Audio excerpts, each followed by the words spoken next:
ನಮ್ಮ ಲೇಡೀಸ್ಗೆ ಯಾವಾಗಲೂ ಇದೊಂದು ಪ್ರಾಬ್ಲಮ್ ಅಲ್ವಾ.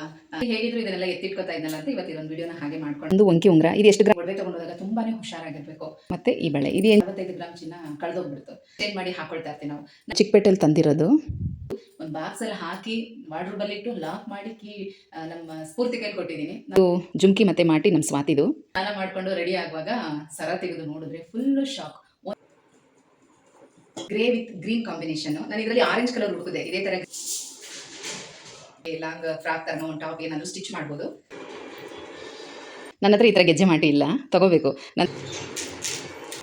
ಜಗವೇ ನೀನು ಗೆಳತಿಯೇ. ಎಲ್ರಿಗೂ ನಮಸ್ಕಾರ. ಗೆಳತಿ ದಿನಚರಿಗೆ ನಿಮ್ಮೆಲ್ರಿಗೂ ಸ್ವಾಗತ. ಸ್ವಲ್ಪ ಬಟ್ಟೆ ಎಲ್ಲ ಪ್ಯಾಕಿಂಗ್ ಮಾಡ್ತಾ ಇದ್ದೀನಿ. ಏನಂದ್ರೆ ಮದುವೆ ಇದೆ, ಮಗಂದು ಮದುವೆ. ಮಗ ಅಂದ ತಕ್ಷಣ ನನ್ನ ಮಗ ಅನ್ಕೋಬೇಡಿ, ನಮ್ಮ ಯಜಮಾನರವರ ಅಣ್ಣನ ಮಗಂದು ಮದುವೆ. ಲಾಸ್ಟ್ ಟೈಮ್ ನಾನು ವಿಡಿಯೋ ಕೂಡ ಹಾಕಿದ್ದೆ. ಸಿಂಪಲ್ ಆಗಿ ನಾವು ಹೂ ಮುಡಿಸೋ ಶಾಸ್ತ್ರ ಎಲ್ಲ ಮಾಡಿದ್ವಲ್ಲ, ಅದರದ್ದು ವಿಡಿಯೋ ಹಾಕಿದ್ದೆ, ನೋಡಿರ್ತೀರ ನೀವು ಕೂಡ. ಮದುವೆ ಈ ಶನಿವಾರ ಭಾನುವಾರ ಇದೆ, 2 ಮತ್ತು 3ನೇ ತಾರೀಕು. ದೇವಸ್ಥಾನದಲ್ಲಿ ಮದುವೆ, ಮುಡುಕ್ತೊರೆ ಮಲ್ಲಿಕಾರ್ಜುನ ಸ್ವಾಮಿ ದೇವಸ್ಥಾನದಲ್ಲಿ ಮದುವೆ ಇರೋದು. ಸಿಂಪಲ್ ಆಗಿ ಮದುವೆ ಮಾಡ್ತಾ ಇರೋದು. ಹಾಗಾಗಿ ಅಲ್ಲಿಗೆ ಹೊರಡೋದಕ್ಕೋಸ್ಕರ ಸ್ವಲ್ಪ ಪ್ಯಾಕಿಂಗ್ ಮಾಡ್ಕೋತಾ ಇದ್ದೀನಿ. ಯಾವ ಸೀರೆ ತಗೋಬೇಕು, ಇದೇ ಟೆನ್ಷನ್ ಅಲ್ವಾ. ಯಾವ ಸೀರೆ ತಗೊಳ್ಳಿ, ಅಲ್ಲಿ ಯಾವ್ದು ಉಟ್ಕೋಬೇಕು, ಇದೇ ಸ್ವಲ್ಪ ಟೆನ್ಷನ್ ಅಲ್ವಾ. ನಮ್ಮ ಲೇಡೀಸ್ಗೆ ಯಾವಾಗಲೂ ಇದೊಂದು ಪ್ರಾಬ್ಲಮ್ ಅಲ್ವಾ. ಎಷ್ಟು ಸೀರೆ ಇದ್ರೂ ಕೂಡ ನಮಗೆ ಸಾಕಾಗೋದೇ ಇಲ್ಲ. ಯಾಕಂದರೆ ಯಾವುದೇ ಸೀರೆ ಯಾವುದೇ ಫಂಕ್ಷನಲ್ಲಿ ರಿಪೀಟ್ ಆಗಬಾರ್ದು. ಅದು ಹಸ್ಬೆಂಡ್ ಮನೆ ಕಡೆ ಆಗಿರ್ಬೋದು, ಅಮ್ಮ ಮನೆ ಕಡೆ ಆಗಿರ್ಬೋದು. ಆ ಫಂಕ್ಷನ್ಗಳಲ್ಲಿ ನೋಡ್ಬಿಟ್ಟಿರ್ತಾರೆ. ಮತ್ತು ನಾವು ಬೇರೆ ಫೋಟೋಸ್ ಎಲ್ಲ ಸ್ಟೇಟಸ್ ಎಲ್ಲ ಹಾಕೊಂಡ್ಬಿಟ್ಟಿರ್ತೀವಿ. ಆಲ್ರೆಡಿ ಆ ಸ್ಯಾರಿ ಉಟ್ಬಿಟ್ಟಿದ್ದೀನಿ, ಫೋಟೋಸ್ ಎಲ್ಲ ಹಾಕೊಂಡ್ಬಿಟ್ಟಿದ್ದೀನಿ, ಎಲ್ಲ ನೋಡ್ಬಿಟ್ಟಿರ್ತಾರೆ. ಈ ಥರದ್ದೆಲ್ಲ ಯೋಚನೆ ಬರ್ತಾ ಇರ್ತದೆ. ಅದೆಲ್ಲ ಯೋಚನೆ ಮಾಡಿಕೊಂಡು ಹೆಚ್ಚಿಗೆ ಯಾವ ಸೀರೆ ನಾವು ಉಟ್ಕೊಂಡಿರಲ್ವೋ ಆ ಸೀರೆನ ಉಟ್ಕೋಬೇಕು. ಮತ್ತು ಆ ಫಂಕ್ಷನ್ಗೆ ಅದು ಸೂಟ್ ಆಗುತ್ತಾ ಇಲ್ವಾ, ತುಂಬ ಯೋಚನೆ ಮಾಡಿ ನಾವು ಸೀರೆಗಳನ್ನ ಸೆಲೆಕ್ಟ್ ಮಾಡ್ಕೋತೀವಿ. ನನಗೂ ಹಾಗೆ ಯೋಚನೆ ಆಗ್ತಾ ಇದೆ. ನಾನು ಈ ಸ್ಯಾರಿ ರೆಡಿ ಮಾಡಿಟ್ಟಿದ್ದೆ.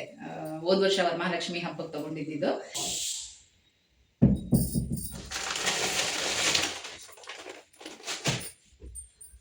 ಇದು ಹೋದ ವರ್ಷ ನಾನು ವರಮಹಾಲಕ್ಷ್ಮಿ ಹಬ್ಬಕ್ಕೆ ತಗೊಂಡಿದ್ದ ಸೀರೆ, ದೇವ್ರಿಗೆ ಮುಗಿಸಿದ ಸೀರೆ. ವರ್ಕ್ ಎಲ್ಲ ಮಾಡಿಸಿ ಬ್ಲೌಸ್ ಸ್ಟಿಚ್ ಮಾಡಿ ರೆಡಿ ಮಾಡಿಟ್ಟಿದ್ದೀನಿ. ಈ ಸೀರೆನೇ ಉಟ್ಕೋಬೇಕು ಅಂತ ಅಡುಗೆ ಮಾಡ್ತಾ ಇದ್ದೀನಿ. ಹಂಗೆ ಕುಕ್ಕರ್ ಸ್ವಲ್ಪ ಸೌಂಡ್ ಬರ್ತಾ ಇದೆ.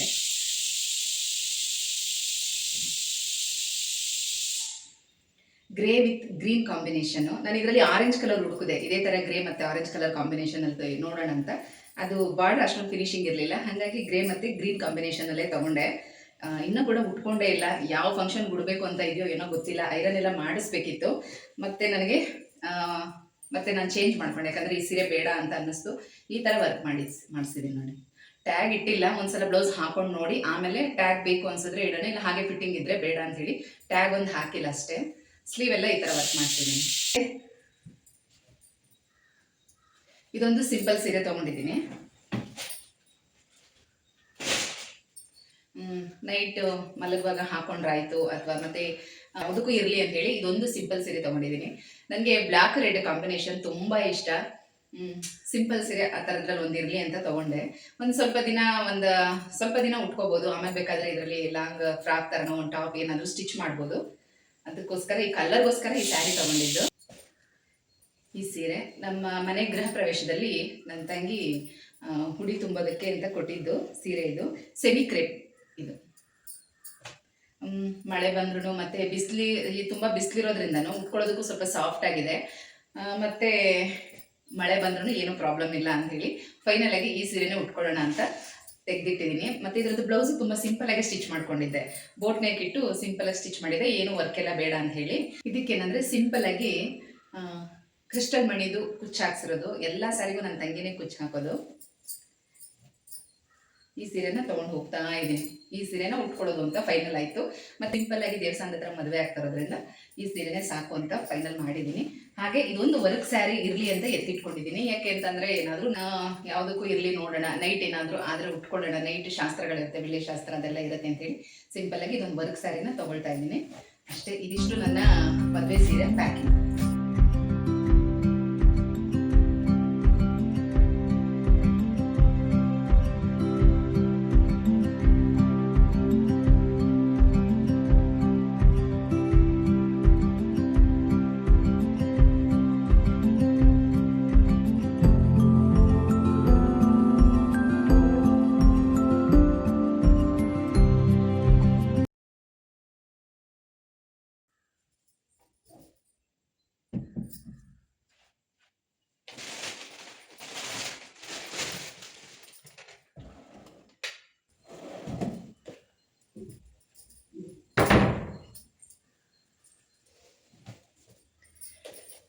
ಸೀರೆದೆಲ್ಲ ಆಯಿತು.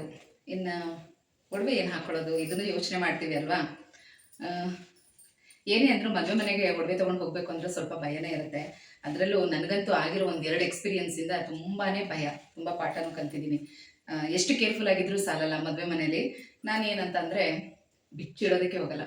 ನೈಟ್ ರಿಸೆಪ್ಷನ್ಗೊಂದು ಹಾಕೋಬೇಕು, ಬೆಳಗ್ಗೆ ಮುಹೂರ್ತಕ್ಕೊಂದು ಹಾಕೋಬೇಕು, ಸ್ಯಾರಿ ಮ್ಯಾಚಿಂಗ್ ಇಂತಿಂಥ ಒಡವೆನೇ ಬೇಕು, ಆ ಥರದ್ದೆಲ್ಲ ನಾನು ಏನು ಅಂದ್ಕೊಳ್ಳೋದಿಲ್ಲ. ಮತ್ತು ಇನ್ನೊಂದೇನೆಂದರೆ ಆರ್ಟಿಫಿಷಿಯಲ್ ಜಾಸ್ತಿ ನಾನು ಹಾಕೋದಿಲ್ಲ, ಇಷ್ಟನೂ ಪಡಲ್ಲ.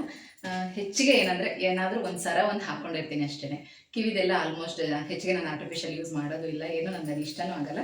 ಸಿಂಪಲಾಗಿ ಏನಿರುತ್ತೆ ಅದು ಸಣ್ಣ ಸಣ್ಣದಾದ್ರೂ ಪರವಾಗಿಲ್ಲ. ಗೋಲ್ಡ್ ಚಿನ್ನದ ಒಡವೆನೇ ಹಾಕ್ಕೊಂಡಿರ್ತೀನಿ. ಅದರಲ್ಲೂ ಮದುವೆ ದೇವಸ್ಥಾನದಲ್ಲಿ ಮಾಡ್ತಾ ಇರೋದಲ್ವಾ, ಹಾಗಾಗಿ ದೇವಸ್ಥಾನ ಅಂದಮೇಲೆ ಆದಷ್ಟು ಚಿನ್ನದ ಹಾಕ್ಕೊಳ್ಳೋದು ಒಳ್ಳೆಯದು ಅಂತ ಅದೊಂದು ಮೈಂಡ್ ಸೆಟ್ ಅಷ್ಟೇ. ನನ್ನ ಹತ್ರ ಮುತ್ತಿನ ಒಲೆ ಜುಮ್ಕಿ ಇದೆ, ಸುಮಾರು ಫಂಕ್ಷನ್ಗೆ ಅದನ್ನೇ ಹಾಕ್ಕೊಳ್ತಾ ಇದ್ದೆ. ಅದಕ್ಕೆ ಈ ಸಲ ಈ ಓಲೆ ತರಿಸ್ಕೊಂಡಿದ್ದೀನಿ. ಇದೇನಂದರೆ ಇದು ನಮ್ಮ ಅಮ್ಮಂದು. ಅಮ್ಮ ಅವ್ರ ಮನೆ ಗೃಹ ಪ್ರವೇಶದಲ್ಲಿ ತೊಗೊಂಡಿದ್ದು. ಅವರು ತುಂಬ ಇಷ್ಟಪಟ್ಟು ತೊಗೊಂಡ್ರು, ನನಗೂ ಇಷ್ಟ ಆಗಿತ್ತು. ಯಾರಾದರೂ ಒಬ್ಬರ ಹತ್ರ ಇದ್ದರೆ ನಾವು ಎಲ್ಲರೂ ಚೇಂಜ್ ಮಾಡ್ಕೋತಾ ಇರ್ಬೋದಲ್ವ. ಹಂಗಾಗಿ ಅಮ್ಮನ ಹತ್ರ ಈ ಓಲೆನ ತರಿಸ್ಕೊಂಡೆ. ತೋರಿಸ್ತೀನಿ ನಿಮಗೂ ಡಿಸೈನ್ ಹೇಗಿದೆ ಅಂತ ಹೇಳಿ.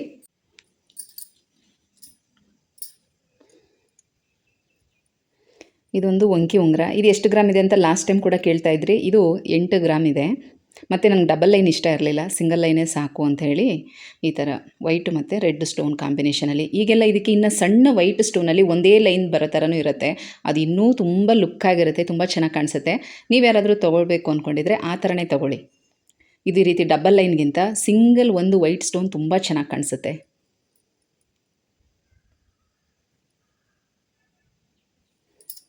ಮತ್ತು ಈ ಓಲೆ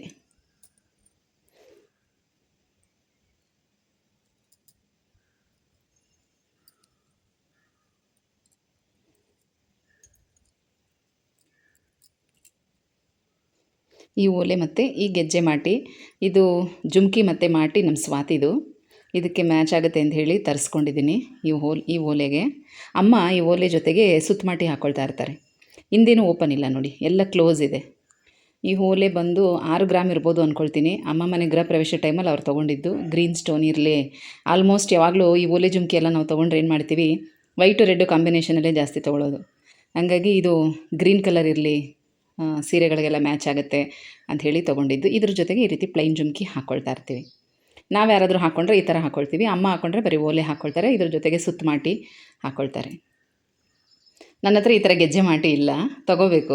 ನನ್ನ ತಂಗಿ ಹತ್ರನೂ ಇದೆ, ಸ್ವಾತಿ ಹತ್ರನೂ ಇದೆ. ಹಾಗಾಗಿ ಯಾರಾದರೂ ಎಕ್ಸ್ಚೇಂಜ್ ಮಾಡಿ ಹಾಕ್ಕೋತಾ ಇರ್ಬೋದು ಅಂಥೇಳಿ ತೊಗೊಳಕ್ಕೆ ಹೋಗಲಿಲ್ಲ. ನಂದೇನೆಂದರೆ ಮುತ್ತಿನ ಒಲೆ ಜುಮ್ಕಿ ಪೂರ್ತಿ ಅದು ಸೆಟ್ ಇದೆ. ಮತ್ತು ಈ ಬಳೆ ಇದೇನು ಚಿನ್ನದ್ದಲ್ಲ, ಆರ್ಟಿಫಿಷಿಯಲ್. ಆಲ್ರೆಡಿ ಮದುವೆ ಮನೆಯಲ್ಲಿ ಬಳೆ ತೊಡಿಸಿದ್ದಾರೆ, ಶುಕ್ರವಾರನೇ ಬಳೆ ಶಾಸ್ತ್ರ ಎಲ್ಲ ಆಯಿತು. ಈಗ ಇದ್ರ ಜೊತೆಗೆ ಒಂದೊಂದು ಬಳೆನ ಹಾಕ್ಕೋತೀನಿ ಅಷ್ಟೇ ಮುಂದೆಗಡೆ. ನಮ್ಮ ಮನೆ ಗೃಹ ಪ್ರವೇಶ ಟೈಮಲ್ಲೇ ತೊಗೊಂಡಿದ್ದು. ಇಲ್ಲಾಂದರೆ ನಾನು ಏನು ತೊಗೊಳಕ್ಕೆ ಹೋಗಲ್ಲ. ಹೆಚ್ಚಿಗೆ ಆರ್ಟಿಫಿಷಿಯಲ್ ಒಡವೆ ಎಲ್ಲ ನಾನು ಯೂಸ್ ಮಾಡೋದಿಲ್ಲ, ಅದಕ್ಕೆ ನಾನು ಜಾಸ್ತಿ ದುಡ್ಡು ಹಾಕೋದು ಇಲ್ಲ. ಆ ಟೈಮಲ್ಲಿ ಚೆನ್ನಾಗಿರುತ್ತೆ ತಗೋ ಅಂತ ಹೇಳಿ ಚಿಕ್ಕಪೇಟೆಗೆ ಹೋಗಿದ್ವಿ. ಏನಾದರೂ ನೋಡೋಣ, ಮಕ್ಕಳಿಗೆಲ್ಲ ಏನಾದರೂ ತೊಗೋಬೇಕಲ್ಲ ಅಂತ ಹೋದಾಗ ಅಲ್ಲಿ ನೋಡಿ ಡಿಸೈನ್ ಇಷ್ಟ ಆಗಿ ತೊಗೊಂಡಿದ್ದು. ಮತ್ತು ಇದೊಂದು ಸರ, ಇದು ಕೂಡ ನಾನು ತಂಗಿದ್ದೇನೆ. ನಾನು ಜಾಸ್ತಿ ಇದೆಲ್ಲ ತೊಗೊಳಕ್ಕೆ ಹೋಗಲ್ಲ. ಈಗ ಸ್ವಲ್ಪ ಒಡವೆ ಎಲ್ಲ ಅಡ ಇಟ್ಟಿದ್ದೀವಿ, ಹಾಗಾಗಿ ಇದನ್ನು ತರಿಸ್ಕೊಂಡೆ. ಸ್ಟೆಪ್ ಚೈನ್ ಲಾಸ್ಟ್ ಟೈಮ್ ಒಂದು ಸಲ ಇದ್ರದ್ದು ನಾನು ವೀಡಿಯೋ ಹಾಕಿದ್ದೆ, ಆಗ ಕೇಳಿದ್ರಿ ಆ ಸರ ಒಂದು ಸಲ ತೋರಿಸಿ ಅಂತ. ತುಂಬ ಚೆನ್ನಾಗಿ ಕಾಣಿಸುತ್ತೆ. ಮತ್ತು ಇದು ಆನ್ಲೈನಲ್ಲಿ ತೊಗೊಂಡಿದ್ದಲ್ಲ ಅನ್ಕೋತೀನಿ, ನಾವು ಚಿಕ್ಕಪೇಟೆಯಲ್ಲಿ ತಂದಿರೋದು.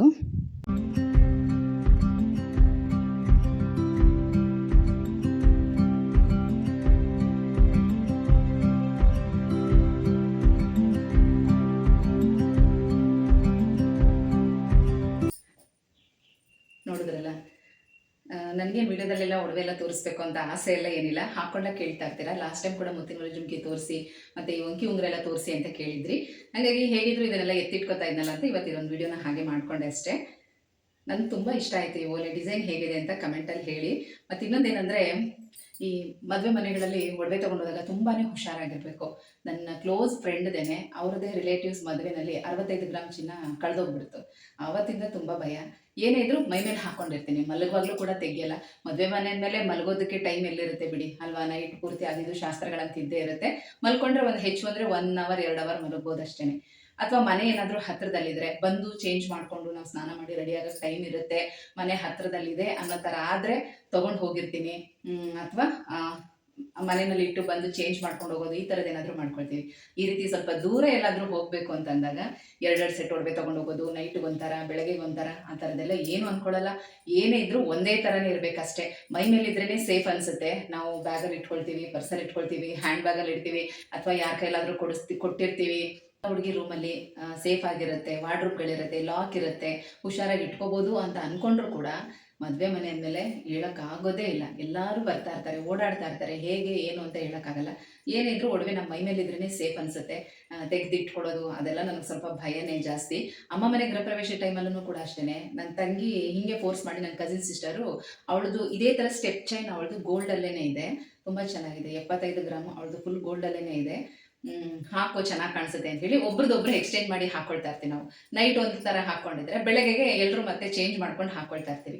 ಈಗ ಗೃಹ ಪ್ರವೇಶ ಅಂದರೆ ನಮ್ಮದೇ ಮನೆಯಲ್ಲೇ ಇರ್ತೀವಿ, ಅಲ್ಲೂ ಸ್ವಲ್ಪ ಭಯನೇ ಅಂದ್ಕೊಳ್ಳಿ, ಆದ್ರೂ ಚೇಂಜ್ ಮಾಡಿ ಹಾಕೋತಾ ಇರ್ತೀವಿ. ಅದೇ ಥರ ಅವಳದು ಹಾರ ನಾನು ಹಾಕ್ಕೊಂಡಿದ್ದೆ. ನೈಟು ಮಲಗುವಾಗ ಏನಾಯಿತು, ಎಲ್ಲರೂ ಒಂದೊಂದು ಕಡೆ ಮಲ್ಕೊಂಡಿದ್ವಿ. ನಾನು ಹುಷಾರಾಗಿ ತೆಗೆದು ಒಂದು ಬಾಕ್ಸಲ್ಲಿ ಹಾಕಿ ವಾರ್ಡ್ರೋಬಲ್ಲಿಟ್ಟು ಲಾಕ್ ಮಾಡಿ ನಮ್ಮ ಸ್ಫೂರ್ತಿ ಕೈಲಿ ಕೊಟ್ಟಿದ್ದೀನಿ. ನಾನು ಹೋಗಿ ಮಲಗಿಬಿಟ್ಟಿದ್ದೀನಿ. ಮತ್ತು ಅವಳು ಬಂದು ಅವಳದು ಒಡವೆಲ್ಲ ತೆಗೆದಿಡುವಾಗ ನೋಡಿದ್ದಾಳೆ, ಮತ್ತು ಅವಳ ಹತ್ರ ಲಾಕ್ ಇಸ್ಕೊಂಡು ನೋಡಿದ್ದಾಳೆ. ನೋಡಿಬಿಟ್ಟು ಅದು ನಾನು ಎಲ್ಲ ಸುತ್ತಿಟ್ಟಿದ್ದೆ ಚಿಕ್ಕ ಬಾಕ್ಸಲ್ಲಿ. ಅವಳದು ಒಡವೆದೇ ಬಾಕ್ಸ್ ತೊಗೊಂಡು ಬಂದಿದ್ಲು. ಅದರಲ್ಲಿ ಎತ್ತಿಟ್ಕೊಳ್ಳೋಣ, ಸುತ್ತಿಟ್ಟಿದ್ದಾರಲ್ಲ ಅಂಥೇಳಿ ಅವಳು ಆ ಬಾಕ್ಸಿಂದ ತೆಗೆದು ಅವಳು ತಂದಿರೋ ಬಾಕ್ಸಲ್ಲಿ ಇಟ್ಕೊಂಡಿದ್ದಾಳೆ. ಬೆಳಗ್ಗೆ ಅವಳು ನನಗೆ ಹೇಳಿಲ್ಲ ನಾನು ಎತ್ತಿಟ್ಟಿದ್ದೀನಿ ಅಂತ, ನಾನು ಅವಳಿಗೆ ಹೇಳಿಲ್ಲ ಇಂಥ ಕಡೆ ಇಟ್ಟಿದ್ದೀನಿ ಅಂತ. ಬೆಳಗ್ಗೆ ಸ್ನಾನ ಮಾಡಿಕೊಂಡು ರೆಡಿ ಆಗುವಾಗ ಸರ ತೆಗೆದು ನೋಡಿದ್ರೆ ಫುಲ್ಲು ಶಾಕ್. ಒಂದೇ ಸೆಕೆಂಡಿಗೆ ಫುಲ್ಲು ಹಂಗೆ ಸ್ವೆಟ್ ಆಗಿಬಿಟ್ಟೆ ನಾನು. ಫುಲ್ಲು ಬೇವ್ರು ಬಂದುಬಿಡ್ತು, ಭಯ ಆಗೋಯ್ತು. ಏನಾಯಿತು ಅದು 1 ಗ್ರಾಮಲ್ಲ 2 ಗ್ರಾಮಲ್ಲ 75 ಗ್ರಾಮ್ ಅಂದರೆ 2 ವರ್ಷದ ಹಿಂದೇನು ಒಂದು 6-7 ಸಾವಿರ ರೂಪಾಯಿ, ಮಿನಿಮಮ್ 5-6 ಸಾವಿರ ರೂಪಾಯಿ ಅಂತ ಇತ್ತು ಗ್ರಾಮ್ ಅಂದ್ಕೊಳ್ಳಿ. ಈ ವರ್ಷದಲ್ಲೇ ಇಷ್ಟೊಂದು ರೇಟ್ ಆಗಿರೋದು ಗೋಲ್ಡು. ಆದ್ರೂ ಎಷ್ಟು ದುಡ್ಡಾಗುತ್ತೆ 75 ಗ್ರಾಮ್ ಅಂದರೆ ಸುಮ್ಮನೆ ಆಯ್ತಾ. ತುಂಬ ಭಯ ಆಗೋಯ್ತು, ಏನಪ್ಪ ಇದು ಅಂತ. ಆಮೇಲೆ ಪಾಪ ಸ್ಫೂರ್ತಿ ನಿದ್ರೆ ಮಾಡ್ತಾ ಇದ್ಲು, ಅವಳನ್ನ ಹಾಗೆ ಎಬ್ಬರಿಸಿ ಯಾರಿಗಾದ್ರೂ ಕೊಟ್ಟಿದ್ದ ನೈಟು ಅಂತ ಕೇಳಿದಾಗ ಪವಿಯ ಇಸ್ಕೊಂಡಿದ್ರು ಅಂತ ಹೇಳಿದ್ರು. ಆವಾಗ ಸಮಾಧಾನ ಆಯಿತು. ಮತ್ತೆ ಪವಿಗೆ ಕಾಲ್ ಮಾಡಿ ಕೇಳಿದೆ. ಆಮೇಲೆ ನಾನು ತೆಗೆದಿಟ್ಟಿದ್ದೀನಿ ಬಾಕ್ಸಲ್ಲಿ ಅಂತ ಹೇಳಿದ್ಲು. ಸಮಾಧಾನ ಆಯಿತು. ಎಷ್ಟು ಒಂದೇ ಸೆಕೆಂಡ್ ಅಷ್ಟೇ, ಏನಿಲ್ಲ ಮೈಂಡಲ್ಲಿ ಓಡ್ಬಿಡುತ್ತೆ ಗೊತ್ತಾ, ತುಂಬ ಭಯ ಆಗ್ಬಿಡುತ್ತೆ. ಅದಕ್ಕೋಸ್ಕರನೇ ಈ 2 ಎಕ್ಸ್ಪೀರಿಯನ್ಸಿಂದ ನಾನು ಎಲ್ಲೇ ಹೋದ್ರೂ ಅಷ್ಟೇ, ಎಷ್ಟು ನಮಗೆ ಹಾಕ್ಕೊಂಡು ನಾವು ಮೇಂಟೈನ್ ಮಾಡೋಕ್ಕಾಗುತ್ತೋ ಅಷ್ಟೇ. ಹಂಗಂತೇನು ತುಂಬ ಜಾಸ್ತಿ ಒಡವೆಲ್ಲ ಇಟ್ಕೊಂಡಿಲ್ಲ ಅಂದ್ಕೊಳ್ಳಿ, ಸಣ್ಣದು ತೆಗೆದಿಟ್ಕೋಬೇಕು, ಬ್ಯಾಗಲ್ಲಿ ಇಟ್ಕೋಬೇಕು ಆ ಥರ ಎಲ್ಲ. ಸ್ನಾನಕ್ಕೆಲ್ಲ ಹೋಗುವಂಥ ಟೈಮಲ್ಲಿ ಯಾರಾದರೂ ಗೊತ್ತಿರೋರ ಕೈಯಲ್ಲಿ ಎಲ್ಲನೂ ಕೊಟ್ಟು ಹೋಗಿ ಸ್ನಾನ ಮಾಡ್ಕೊಂಡು ಬರೋದು, ಹಾಕ್ಕೊಳ್ಳೋದು, ರೆಡಿ ಆಗೋದು, ಈ ಥರನೇ. ಬೆಳಗ್ಗೆ ಒಂದು ಸೆಟ್ಟು, ನೈಟ್ ಒಂದು ಸೆಟ್ಟು, ಚೆನ್ನಾಗಿ ಕಾಣಿಸ್ಬೇಕು, ಈ ಥರನ ಹಾಕ್ಕೊಂಡು ಹೋಗೋದು. ಅದೇ ಥರ ಈಗ ದೇವಸ್ಥಾನದಲ್ಲಿ ಮದುವೆ ಆಗ್ತಾರದಲ್ವ, ಸಾಕು ಸಿಂಪಲ್ಲಾಗೇ ರೆಡಿ ಆದರೆ ಸಾಕು ಅಂತ ಹೇಳಿ ಇದಿಷ್ಟು ನಾನು ರೆಡಿ ಮಾಡಿ ಇಟ್ಕೊಂಡಿದ್ದೀನಿ.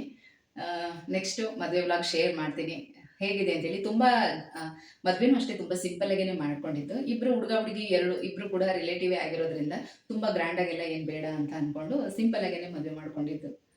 ನೋಡಿ, ಒಂದು ಬಟ್ಟೆ ಪ್ಯಾಕಿಂಗ್ ಮಾಡ್ತಾ ಎಷ್ಟೆಲ್ಲ ಕತೆ ಮಾತಾಡಿದ್ವಿ. ಹೀಗೆ ಅಲ್ವಾ, ಒಂದೊಂದು ಫಂಕ್ಷನಲ್ಲಿ ಒಂದೊಂದು ಸ್ಟೋರಿ ಇದ್ದೇ ಇರುತ್ತೆ. ಅದೆಲ್ಲ ಕೂಡ ನಮಗೆ ಮುಂದಿನ ಫಂಕ್ಷನ್ಗಳಲ್ಲಿ ಅದೆಲ್ಲ ಒಂಥರ ಮೆಮೊರಿ ಆಗಿರುತ್ತೆ. ಮತ್ತು ನಮಗೊಂದು ಅದು ಪಾಠ ಆಗುತ್ತೆ. ಹುಷಾರಾಗಿರಬೇಕು, ನಾವು ಯಾವ ಥರ ಕೇರ್ಫುಲ್ಲಾಗಿ ಇಟ್ಕೋಬೇಕು ನಮ್ಮ ವಸ್ತುಗಳನ್ನ ಅನ್ನೋದು ನಮಗೊಂದೊಂದು ಪಾಠ ಆಗ್ತಾ ಇರುತ್ತೆ. ಜೋಪಾನವಾಗಿರಿ. ಒಡವೆ, ವಸ್ತ್ರ ಎಲ್ಲ ಕೂಡ ಅಷ್ಟೇ. ಈಗಿರೋ ಬೆಲೆನಲ್ಲಿ ಕಳ್ಕೊಳ್ಳೋದು ಸುಲಭ, ತಗೊಳ್ಳೋದು ತುಂಬ ಕಷ್ಟ. ಹಾಗೆ ಒಂದೆರಡು ಡಿಸೈನರ್ ಬ್ಲೌಸ್ ನಿಮಗೆ ತೋರಿಸ್ತಾ ಇದ್ದೀನಿ ನೋಡಿ. ಇದೊಂದು ಲೆಹಂಗಾದು ಬ್ಲೌಸು, ರೆಡಿ ಬ್ಲೌಸ್ ಇದೆ, ಬಟ್ ಸ್ಲೀವ್ ಅಟ್ಯಾಚ್ ಮಾಡಬೇಕಾಗಿತ್ತು ಮತ್ತು ಬಾಡಿ ಫಿಟ್ಟಿಂಗ್ ಮಾಡಬೇಕಾಗಿತ್ತು. ಲಂಗ ಮತ್ತು ಬ್ಲೌಸು ಸ್ವಲ್ಪ ಗ್ರ್ಯಾಂಡಾಗೇ ಇದೆ, ಆದರೆ ಸ್ಲೀವ್ ಮಾತ್ರ ತುಂಬ ಸಿಂಪಲ್ಲಾಗಿತ್ತು. ಹಾಗಾಗಿ ಸ್ಲೀವ್ ಸ್ವಲ್ಪ ಗ್ರ್ಯಾಂಡಾಗಿ ಮಾಡಿಕೊಡಿ, ಅದಕ್ಕೆ ಬೀಡ್ಸ್ ಎಲ್ಲ ಬೇಕು ಅಂತ ಹೇಳಿದರು. ಹಾಗೆ ಲೇಸ್ ವರ್ಕ್ ಕೂಡ ಬೇಕು ಅಂತ ಹೇಳಿದರು. ಇಲ್ಲಿ ನಾವಿರೋ ಅಂಥ ಕಡೆ ಇಷ್ಟೊಂದು ಗ್ರ್ಯಾಂಡಾಗಿರೋವಂಥದ್ದೆಲ್ಲ ಲೇಸ್ಗಳು ಸಿಗೋದಿಲ್ಲ. ನಾನು ಈ ಥರದ್ದೆಲ್ಲ ಹಾಕಿ ಸ್ಟಿಚ್ ಮಾಡಿರೋದ್ರಿಂದ ಇಲ್ಲಿ ಸಿಗೋವಂಥ ಸಿಂಪಲ್ ಮೆಟೀರಿಯಲ್ ಹಾಕೋದಕ್ಕೆ ನನಗೆ ಇಷ್ಟನೂ ಆಗಲ್ಲ. ಹಾಗಾಗಿ ನಮ್ಮ ಹಳೆ ಏರಿಯಾಗೇ ಬಂದು ಇದಕ್ಕೆಲ್ಲ ಯಾವ್ಯಾವ ಥರ ಲೇಸ್ಗಳು ಸೂಟ್ ಆಗುತ್ತೆ ಅದೆಲ್ಲ ನೋಡಿ ತೊಗೊಂಡೆ. ನಾನು ಕಸ್ಟಮರ್ ಕೂಡ ಹೇಳಿದ್ದೆ, ಯಾಕಂದರೆ ರೇಟ್ ಈ ಥರ ಎಲ್ಲ ಇದೆ, ಪರವಾಗಿಲ್ವಾ ಅಂತ. ಓಕೆ ಅಂತ ಹೇಳಿದ್ಮೇಲೆ ನಾನು ಈ ರೀತಿ ಎಲ್ಲ ತೊಗೊಂಡೆ. ಈ ಲೇಸ್ಗಳು 1 ಮೀಟ್ರಿಗೆ 100 ರೂಪಾಯಿ, 120, 150 ಆ ರೀತಿ ಇದೆ. ಬಟ್ ತುಂಬಾ ಗ್ರ್ಯಾಂಡಾಗಿರುತ್ತೆ. ಸ್ಲೀವ್ ಕೂಡ ಅಷ್ಟೇ ತುಂಬ ಚೆನ್ನಾಗಿ ಕಾಣಿಸ್ತಾ ಇತ್ತು.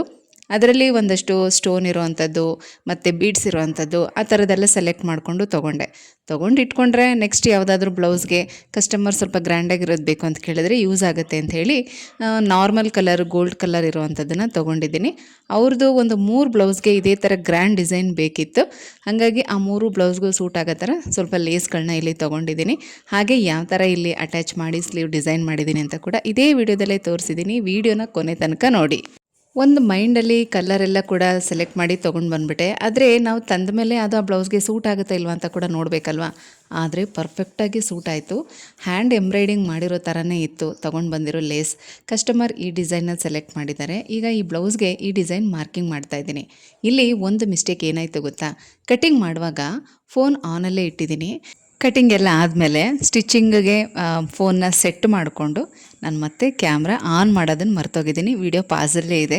ಕಂಪ್ಲೀಟ್ ಸ್ಟಿಚ್ಚಿಂಗ್ ಎಲ್ಲ ಆದಮೇಲೆ ನೋಡಿದ್ರೆ ವಿಡಿಯೋ ರೆಕಾರ್ಡಿಂಗ್ ಆಗೇ ಇಲ್ಲ. ತುಂಬ ಬೇಜಾರಾಯಿತು. ಡಿಸೈನ್ ಮಾತ್ರ ತುಂಬ ಚೆನ್ನಾಗಿ ಬಂದಿತ್ತು. ನೆಕ್ಸ್ಟ್ ಟೈಮ್ ಇದೇ ಥರ ಡಿಸೈನ್ ಯಾವುದಾದ್ರೂ ಸ್ಟಿಚ್ ಮಾಡಿದಾಗ ಖಂಡಿತ ನಿಮಗೆ ಈ ಸ್ಟಿಚ್ಚಿಂಗನ್ನು ಶೇರ್ ಮಾಡ್ತೀನಿ. ಈ ರೀತಿ ಬೋಟ್ ನೆಕ್ಕಲ್ಲಿ ಏನಾದರೂ ರೌಂಡ್ ಶೇಪ್ ಹಾಕಬೇಕು ಅಂದರೆ ನೀವು ಈ ಥರ ಪ್ಲೇಟ್ನ ಯೂಸ್ ಮಾಡ್ಬೋದು.